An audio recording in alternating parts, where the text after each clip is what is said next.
John O'Hegarty just needed money. He didn't want to ruin anyone's day. It's the story of Ireland's most prolific and most polite bank robber. We're doing a full recap of I'm Not Here to Hurt You on this episode of So Much Crime, So Little Time. You know, when you're just like hanging outside the bank waiting to rob it. Sure. Or you're the police officer waiting on a sting of that bank robber. You know, there's a lot of downtime. You're just sitting around. One great way you could blend in with the rest of the people around is take your phone out. And instead of scrolling through mindless things that don't fill your heart with joy, you could in fact go to patreon.com/so much crime, so little time, where you can get early release episodes, longer time machines, which we know people love, bonus content, and of course my very favourite, the outtakes. And also you get that warm fuzzy feeling right before you catch the robber, or right before you traumatise someone forever, of supporting our little show. Isn't that great? Two birds, one scone, as our friend Nathan would say. That's patreon.com/so much crime, so little time. Thank you.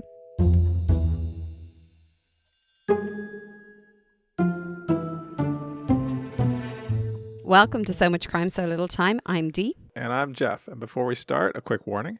Warning. This episode is going to have spoilers for I'm Not Here to Hurt You. We're going to discuss the whole series. If you haven't listened yet, check out our preview episode on this show. It's the one before this one in your feed. You'll also find a link for I'm Not Here to Hurt You in our show notes. All right, before we jump into how we felt about the podcast as a whole, let's just remind everyone about this story, about this crime.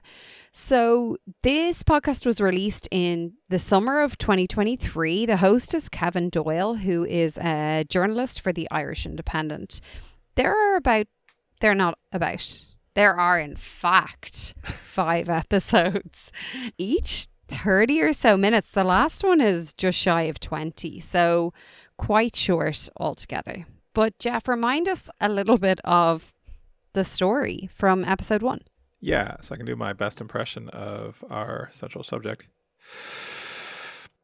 So we meet a lot of breathing in this podcast. It was atmospheric. We'll come back to that. So we meet John O'Hegarty. He is known as both the most prolific and the most polite bank robber in Ireland. In the first episode, we heard about his upbringing. He did well in school, went to college, ended up starting this courier business, so bike courier business back in the late 90s. In just around 2002, he hit a pedestrian named Roger Handy. Although it didn't seem like that bad of an accident at first, Roger apparently had a pretty serious brain injury and actually ended up dying from the injury. And John O'Hegarty got the nickname the Killer Courier. And that was kind of where we left things at the end of the first episode. So other than the atmospheric breathing, where should we start? I have lots of places we could start.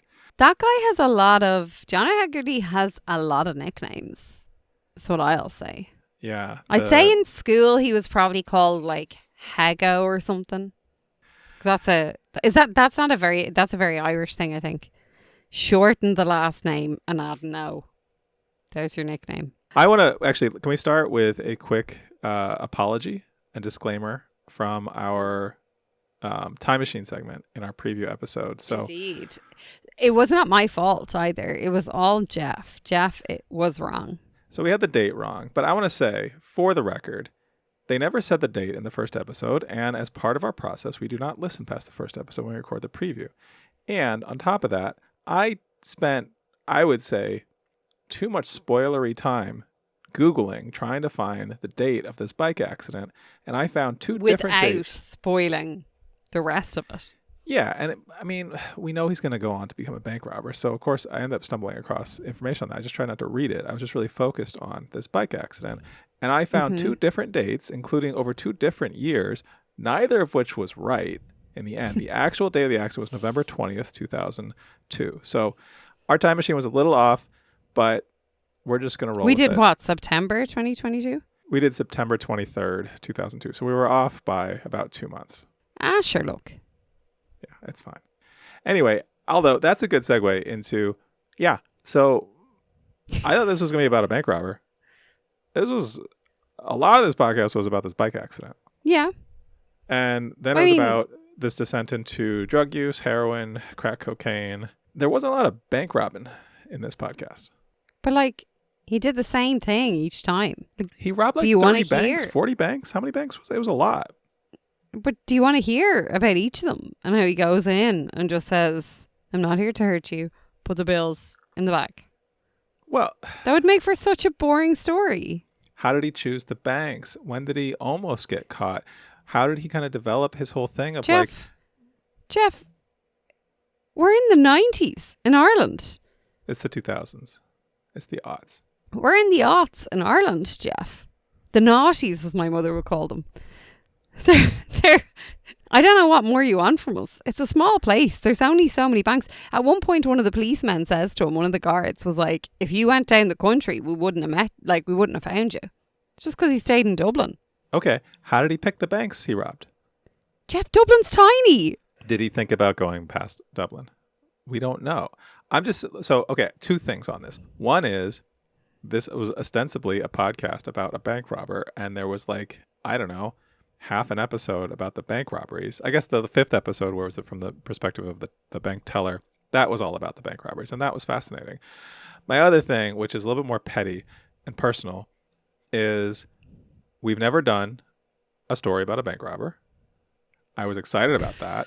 We have done stories about people with drug addictions, people who have accidents that turn fatal, people who have to experience rough life in prison, people who get out of prison, and then what their life is like after prison. All of that is stuff we've done before. And I guess I was just excited to do something really new. And of these 5 episodes, I think about 1.5 were about something we'd never talked about before. So what you're saying is the story of a courier knocking someone down accidentally, them seeming fine, and then in fact dying, then the person having so much to deal with that and turning to drugs as a way of dealing with that. And their way of dealing with that is not what a lot of people do when they've got drug use, which is steal from people, but going into steal from banks and turning out to be, even though they're strung out on drugs, one of the most prolific bank robbers in Ireland, but also being pretty sound about it. And then eventually coming out of the prison system and talking about his life. That wasn't a unique enough story for you? Is that what you're saying?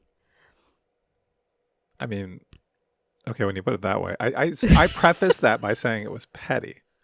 I used the word petty. But like, it doesn't make any sense. Because like, okay, I understand you want a bit more of the bank robber. But as we heard from the bank teller episode, the very last one, actually what I found fascinating was that is like 2 weeks after he was caught. I think it was 2 weeks after. It could have been 2 months. Sometime shortly after John O'Hegarty was caught stealing that robbing from that bank, another group came in and raided the bank, and they were not kind, and they were violent, and they had a totally different atmosphere. Would you rather talk about John O'Hegarty, who is trying to be sound to people, but also trying to feed his addiction, or arseholes who are trying to be mean? All right, these are very loaded questions. Well, I'm sorry. I get what you mean. Like, you were anticipating that it was going to be more of like a bank robber. It's not fucking Ocean's 11. Like, we're not dealing with like masterminds. And if we were, I think it would be very hard not to like sensationalize it. What I loved about this podcast is he's talking about it in very plain, accessible terms. There is no glory in this. He's not glorifying what he did, which is so unique. Like, he's not out to hurt anyone, you know? It's right there in the name. Yeah. No, I hear you. I guess we can move on. When I was thinking I feel like every time we do an Irish podcast, I get really rattled when you are like in any way not like its biggest fan, because I feel some sense of like, leave my people alone. But I don't know why that is. Yeah, okay, that's fair. I enjoyed this podcast. I thought it was good. I'm just saying, like, it wasn't what I expected it was going to be. I also am maybe disproportionately into bank robbery stories. Like I realized I was thinking about it because I talked about it. I talked in our preview, I think, about The Old Man and the Gun. And I was thinking about like other bank robbery movies like Dog Day Afternoon or Inside Man or Quick Change. Quick Change is a great one that not a lot of people know with Bill Murray. Fictional movies. All fictional movies. Yeah, sure. Mm. But it's a fascinating concept that doesn't involve people getting brutally murdered. And so, yeah, it's something that I was curious, and I'm curious about that because, well, The Old Man and the Gun is based on that's a true story. It's fictionalized account of a true story, but we can move on from that. I'm saying it wasn't what I expected. What you're saying about how sort of matter of fact he was, and how that's actually one of the questions I had for you, because I had a hard time trying to understand. One of the criticisms that he was getting was that he wasn't apologetic, or I guess like didn't properly atone to the family of Roger Handy, to like the wife. I think was upset that he didn't really apologize in a way that she found satisfactory. And I was trying to tell from him I guess I just found him kind of hard to read. So I was curious, like, is that like this guy? Is that like maybe like an Irish thing that I'm just not picking up on? What's your take on that? I would say, I think that's a good question. I think I kept coming back to that as well, that she felt she never got an apology. And I felt like Kevin Doyle, the host, kept coming back to that as well. Like that, she felt she never got an apology. I think it's easy, obviously, not being involved in this story, to say what I'm about to say. I think he apologized in a way that made sense to his personality. I think we heard that from, was it Isabel? Was that the name of the girl in the first episode we heard of? Yeah. Who was his friend he had met in Louvain, maybe, when he was in college. Isabel, yeah. And it feels to me like he's a very introspect kind of guy. And Kevin Doyle mentioned a couple of times, when I ask him about himself or how he's doing, he pauses. He kind of nearly looks like he's lost or he's frozen, and then he answers. And he does that. And the big deep breath in. Oh, he's 100% a smoker, I'd say. Yeah. Oh, yeah. So I would say he's just very, I don't know, surely you've met people in your life. I could name a few people now who I know pretty well, who you ask them a question, it takes them a minute, and their answer is like deep, but it's not like the textbook answer you might expect or you might want. Like for me, for someone to want, it's so hard to know how you'd feel being like the family member of Roger. But what do you actually think John O'Hegarty could have said to make her feel like he was apologetic enough?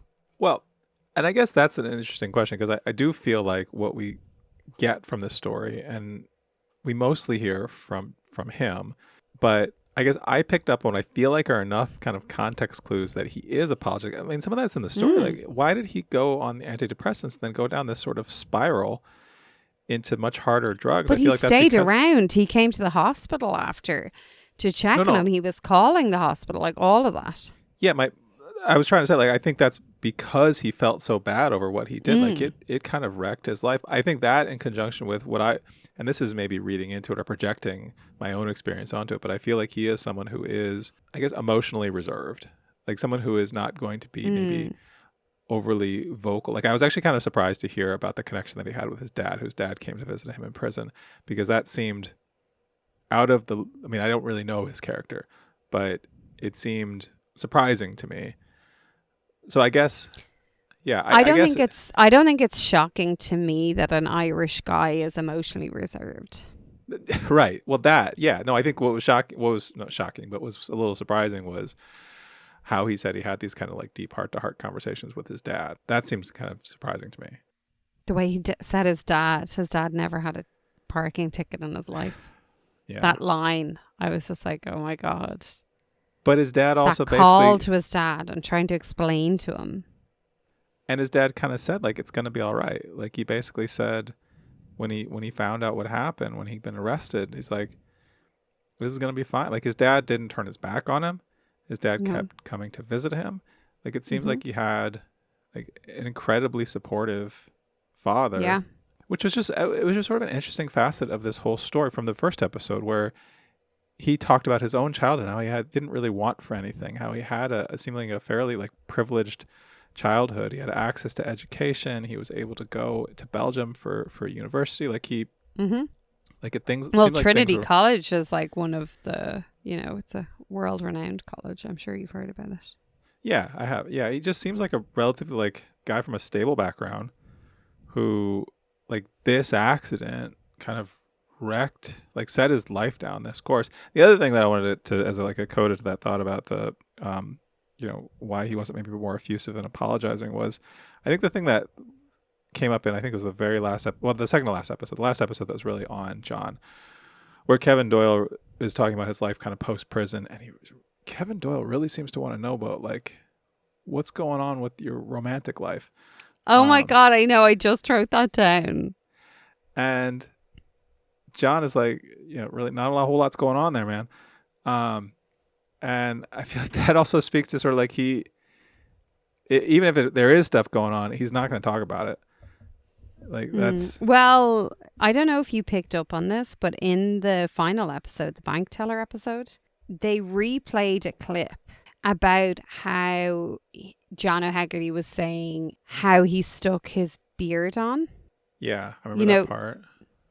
And they replayed it, but this time he said that he got something from the girlfriends, something to do with makeup, like as in he stuck it on with, or he raided like the girlfriend's, I can't remember what, like makeup bag or something.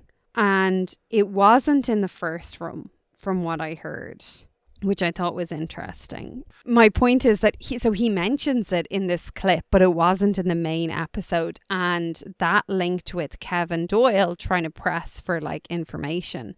If he had a girlfriend around the time of the accident or the bank robberies, we didn't hear about her. Yeah. And that to me is fairly pivotal, because he speaks about it. So I used to work near where that robbery took place. Like he was talking about Bagot Street and Waterloo Road. Like I used to work. Caught. Yeah, so the bank itself was on Bagot Street, but I think the estate agents was on Pembroke Street, and Pembroke Street is where I used to work. So where Handy and McNally, their estate agent, was really close to where I used to work. And so I was thinking about like just the logistics of it. Like I suppose for me, I could really see everything play out in my mind because I knew the context of where we were. But he's talking about, anyway, sorry, I'm rambling. He's talking about his place in Waterloo Road and how like he sat there with his money, 9 minutes after robbing that first bank. And yet we don't hear about a girlfriend there. And that just seems to be important. I don't want to focus on this too much, but again, there were some real questions about the logistics of these bank robberies that we didn't get. We heard from that teller about how she noticed he had the papers, like the rolls for the different denominations of bills from different banks, and each bank has their own one, and those were still in the bag as she was putting the money in. She also was like, she clocked him when he came in. That's a fake ponytail. Why is he wearing that hat like that? This guy is sketchy. And on top of that, we know like he's a crack addict who is robbing banks for money. So a few things I have to say on that. I think it was very clear that their two memories of what went down that day are different and they conflict. Yes. I will also say, I don't think we can take either of them in any way overly seriously. But I will say, is she misremembering that? Because, wait a second with your face. Did she not clock someone who looks like they're high and looks like they're a drug addict, judge them, and then post-judging them because they ended up robbing the bank, say, oh, well, I didn't judge him because he looked like a drug addict, because I'm not going to judge someone because they look like a drug addict. I judged him because he had a weird, obvious ponytail and he had a blah, blah, blah. Like the whole idea that she was saying who would wear a hat with the ponytail. I don't know. It felt a little bit like maybe there was prejudice there that she, like, subconscious. I don't know. Sure. And she was also 19, relatively new Yeah. to the job. Mhm. And we're talking to her, many years later? I don't know, 10 more-ish years later. So, yeah, I think that's fair. We also the last podcast we did was about how memories are pretty unreliable. Yeah. Mhm. So, yeah, that's fair. I guess I was just really interested in that. I was interested in more about some of that phase of his life, and also, I guess, to be fair, to come back to the crack addict part, like, he admitted that his memories from that period are fuzzy. So I get why he wouldn't have a whole lot to say, which is why I think Kevin Doyle was trying to get other people to come forward who had experience. And he got this with her statement. I think it was Aoife Whelan, I think was her name, the bank teller. And that was a great find. Like, it's great that she came forward and was up for telling her side of the story, which actually leads me to a different thing I wanted to bring up, which is, I think I brought up the point, or the question in the preview episode, is like, is this going to all be from John O'Hagerty's point of view, and how kind of balanced is this going to be? Despite the fact that he really was the dominant voice in this, I actually thought this ended up being super well balanced. Like, I thought Kevin Doyle did a really good job of trying to point out how much of an effort he went to hear from Jane, the wife of Roger Handy, to hear from, like, whoever he could. He had that interview with the estate agent partner, O'Malley. Was that his name? Yeah, McNally, who he recorded an interview with, but then, like, they lost the audio, and then he went to go redo it, but then he died. It seemed like Kevin Doyle went, I felt like, to certainly at least a reasonable point to try to make sure this wasn't just one guy telling one version of the story. I agree with everything you're saying. I think it was it ended up being pretty well balanced. I think they did a great job with such a short amount of time. That's another point too. Like, it was very short. This was a very short podcast. I would like to bring up a couple of things here. Like, one of them is the commonality between other shows. Like, I felt like this is like a transatlantic theme of how shite the prison systems are. Like, the idea of slopping out, which was something I heard about growing up in Mountjoy. Like, how growing up in Mountjoy, I did not grow up in Mountjoy. A lot of what I heard, like, being a teenager, was this whole issue, and there's this big fight so that the prisoners didn't have to slop out. Can you explain what that is? So basically, they were given a bucket that they had to, like, pee and defecate into in their cells, and then each day they'd have to, like, get rid of that stuff. Can I ask, like, do they just not put plumbing in these prisons? Mountjoy is, like, really old. Like, you have to remember that we aren't a new country. Like, let me see, Mountjoy, when was it even built? 1850. But it was designed by an Englishman. Sure.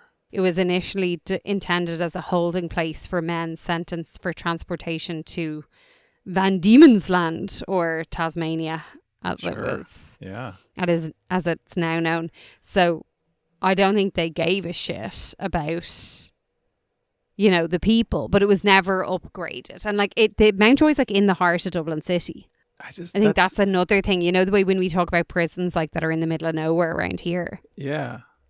Like, it's in the middle of Dublin City. And he speaks about that in one of his episodes, that he was in solitary confinement looking out the window and he could see people going about their business. To my knowledge, there's a few examples of that in the U.S., but not many, right? Like there's Rikers Island in New York, and there used to be Alcatraz in San Francisco, where, like, they, you know, the I mean, they're not really in the middle of the city. Like, Mountjoy isn't on an island. No, Mountjoy is, like, in the different. middle of the city. I just don't Like, understand how in the 21st century, like, this is still going on, where, like, they're slopping using out a bucket. Yeah. No. Okay. But I will tell you now when that it eradicated at the end of 2013. So and the in Cork the 21st prison, century. it was 2016. Yeah. It's pretty bleak. It's a pretty bleak portrait of prison life, and I, like, that's. Well, yeah, it is pretty bleak. Maybe it's even worse than what goes on in America. But one commonality that I think was the kind of transatlantic theme that I wanted to talk about was, and I'm sure other countries around the world, was how shit Ireland are even so recently, and I know we've spoken about it so much in the US, but like people being integrated back into society. Yeah. Like prison systems, first of all, like how inhumane they are and how they're focused on like punitive measures, or in some cases like revenue building exercises, as opposed to, you know, rehabilitation and like kind of leaning into the restorative practice. And so it made me feel like I should do a bit of research on it. So I did. Okay. So I wonder, Jeff, what do you think in terms of which country might have the best, might be deemed the best country for dealing with prisoners who come out of prison and like integrating them back in society? Is it like Sweden or Norway or one of those? Yeah, it's Norway. You're Norway, right. Yeah. So it's got a low recidivism. Yeah. Recidivism. Look at you. Rate and a focus on rehabilitation. What was interesting is obviously they have the low rate, figures around 20% of recidivism, but also they really focus on restorative justice. So the focus is on like addressing the harm you've caused to other people as opposed to like trying to be punished. And then it's a very humanitarian approach as well. Yeah. Which kind of made me think, there's a big, obviously, emphasis on education and skills. But what was interesting to me then, I was like, well, how much does this cost? Because this must cost them a lot.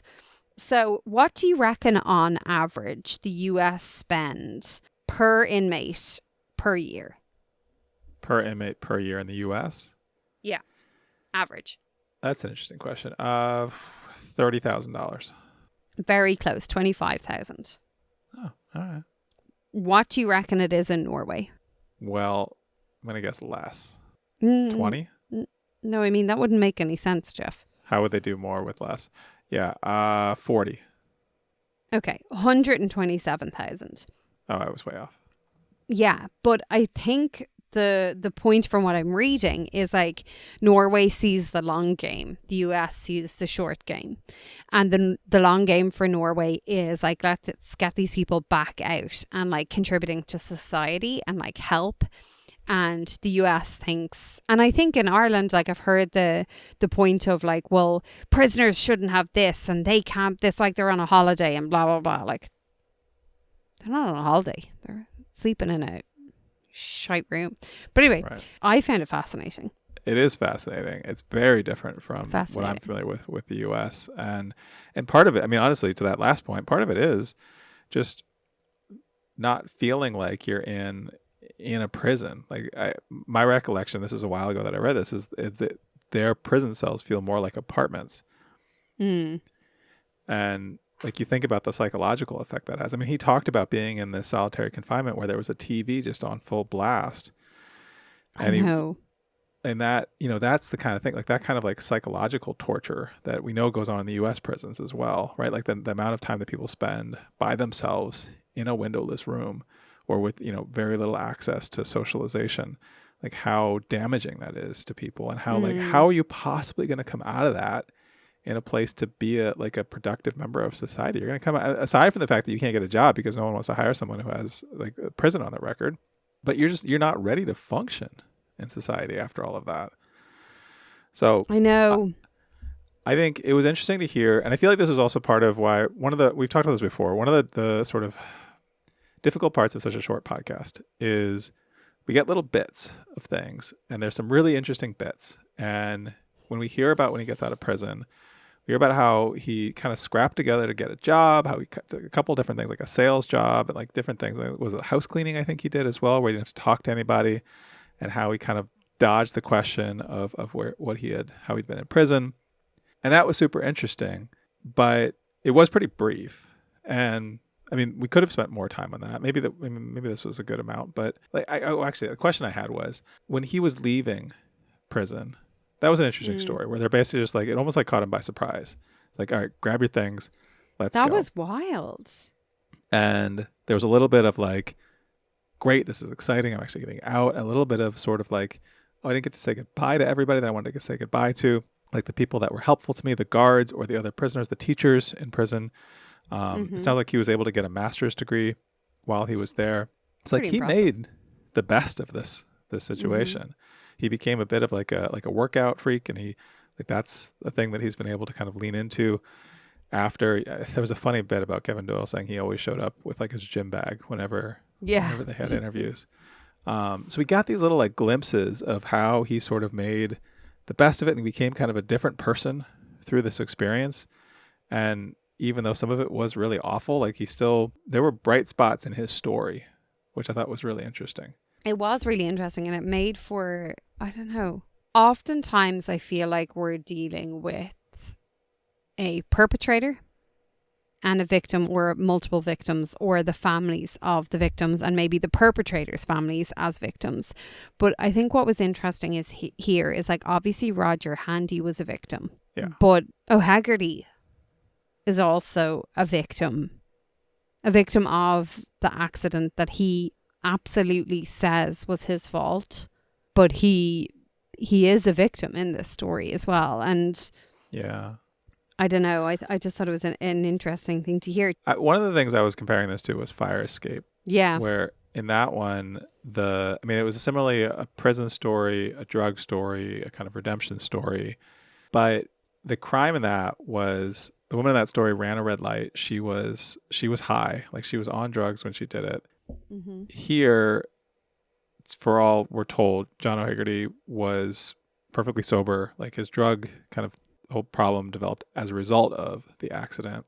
But one of the things I was thinking about was, like, you and I talked about this a little bit briefly off the mics. Like we both cycle. Like I cycle to work a lot. Like I'm on my bike, weaving through traffic sometimes, and I've never hit a pedestrian like this, but it could happen. And I'm certain, like, if there's a cyclist out there who says they don't ever like break the law, like run a red light when they're not supposed to, or run a stop sign, or go the wrong way down a one way.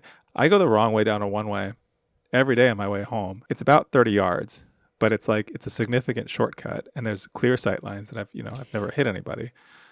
I mean, also, Jeff, just to pause you for a second, I think there's like a discrepancy between where we live and like the straight roads and the big roads. And I think in America, roads are big, whatever. In Ireland, we're talking about like small roads around Bagot Street. There's one-way streets. There's buses going this way. There's people going that way. Like it's pretty chaotic. It's kind of like cycling through San Francisco. Yeah, which I also used to do. And I think I've been on the other side of that. Like I've been in a car, I've been a pedestrian, I've been super mad at cyclists who kind of have reckless behavior. But having been on the bike, it was very understandable why this was so tragic for him, and why this was so out of nowhere, and why he at first thought like this is no big deal what I'm doing, and it doesn't seem wrong, and how it just wrecked him. Like I totally, like in a very short amount of space, I think I was able to really get that. And I thought this podcast did a really good job of making that understandable and relatable. To your point of like, he is a victim in this too. Like, yes, he didn't lose his life, so obviously it's not comparable necessarily, but I thought this was a very effective way of showing that. Yeah, I totally agree. And I was actually kind of surprised by some of the reviews I read. No, I read reviews and I went straight to the 1 stars because, I love a 1-star review. One of it was "Well Made But" was the headline, or the title, sorry. I don't like to leave a 1 star because the maker of this podcast has done a good and professional job, but I find myself unable to give it more because of the content. I couldn't stand the excuses and self-pitying SOB. Do you know what SOB stands for? Sure. Stories of the main character in this podcast. It was standing for sob. And self-pitying sob stories of the main character in the podcast. After a couple of episodes, I had to give up. Nothing was his fault. Things happened. No, they were choices. He portrayed himself as a victim. I feel so sorry for the actual victims of this man's choices. Definitely not a podcast for me. I don't know how much of this podcast this person actually listened to. I don't feel like I felt that he was self-pitying at any point. I know there was a mention of the fact that it was an accident, but I see their point. I don't think I agree, but like I can see a read on this or a way of viewing this but again, that comes back to the point we were talking about earlier, where he's not overtly emotional.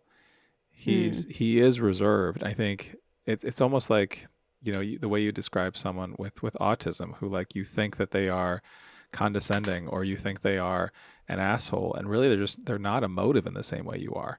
Like they express their emotions differently than you might, and I feel like it can be easy to sort of pass judgment on someone, but that to your point about like I don't know how much this person listens to. I feel like if you listen to the whole arc of the story, you get that from him. I got that from him.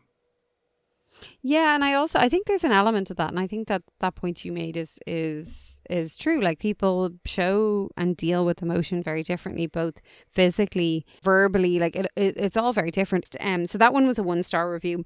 Okay. The next one was a 5-star review, and one thing it said, which I thought was interesting, and I totally agree with, is, well, what it references is, when he's leaving the court and he's captured in a photograph that is put with an article of him smiling. And he said, like, this haunts me. And I think I felt so sad hearing that, because I don't fully get it. Look, I don't fully get it from Roger Tandy's family's point of view. Of course I don't, because I haven't been in that position. But is like, clearly the media saw him smile, got the photo and thought, cha-ching. Like, that is a moment in time. That is like looking at someone's Instagram account and them showing you this happy life and you assuming that nothing is going wrong for them. And so that kind of snapshot is so troubling. But this person basically says the whole thing is a tragedy.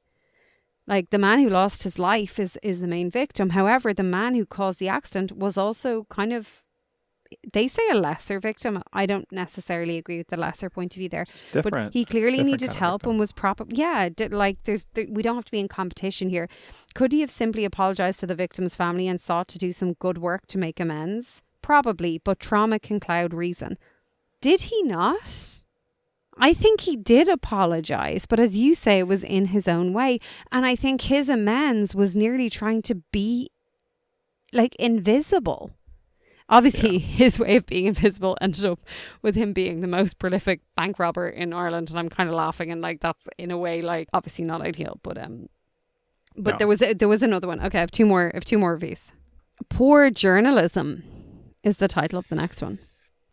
Nothing queried of this guy's account. It is all very one-sided. The reason why his jail sentence was, I presume it's his jail sentence was increased is because he completed 2 more robberies while on bail from the final robbery described in the podcast. It shouldn't take an average Joe Soap Googling to find information like this out. So one thing, when I was trying to find the date for the time machine, one of the articles that kept popping up was from the Irish Times. What do you know about the Irish Times? Is that a legitimate news source? Indeed. Irish Times and the Irish Independent is like the kind of top 2. I brought up this article. So the headline is "One-sided story of a polite Dublin bank robber." And it says, I'm not here to hurt you, suffers from the absence of other voices. That's the Irish Times being like, feck you, Irish Independent. Well, that's what, like, these are rivals. Mm. Yeah, it's interesting that they reviewed the other paper's podcast, but poorly. Like, they gave it a poor review. But again, that was something that I worried about in the preview, but I don't think that's true. I don't think it's right. I mean, if the facts are wrong, that's one thing. What was the bank with the that we heard about? Was it Ulster Bank? Ulster Bank, yeah. I mean, Jeff, there's only a handful of banks in Ireland. So they have loads of branches all over the place. Yeah, so that happened on October 14th, 2004. He's cooperative with Gardaí. I'll never learn. But 2 months later, his addiction relapsed and he robbed the NIB in Still, Oregon. Still Oregon, yeah. And the news agents in Kilmacud? Kilmacud. He's obviously in that area because they're beside each other. Before being rearrested. So, yeah, there were 2 more. What do you think of that? I don't know. I don't know that this podcast was trying to get into like the specific details of anything. It's not as if they gave us some specific details of the banks that were robbed and then not the others. I felt like it was just giving us the overall story.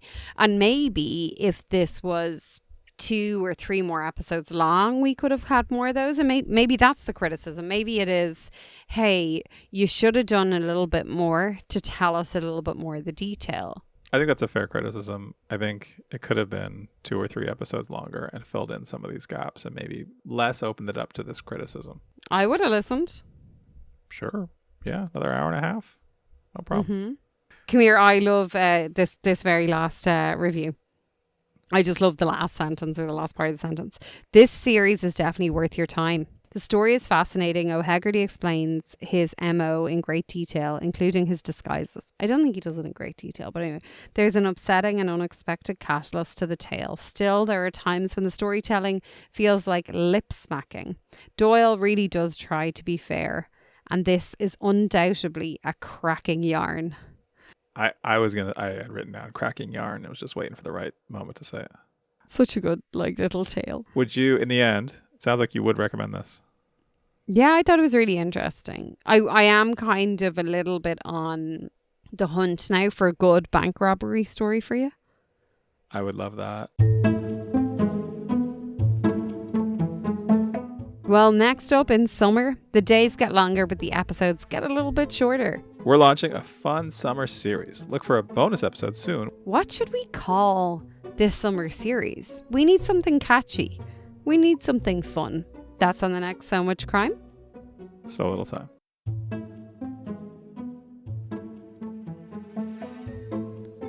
So Much Crime, So Little Time is a production of Mind Glove Media. The executive producer is Paxton Caloriso. Our associate producer is Blythe Ty.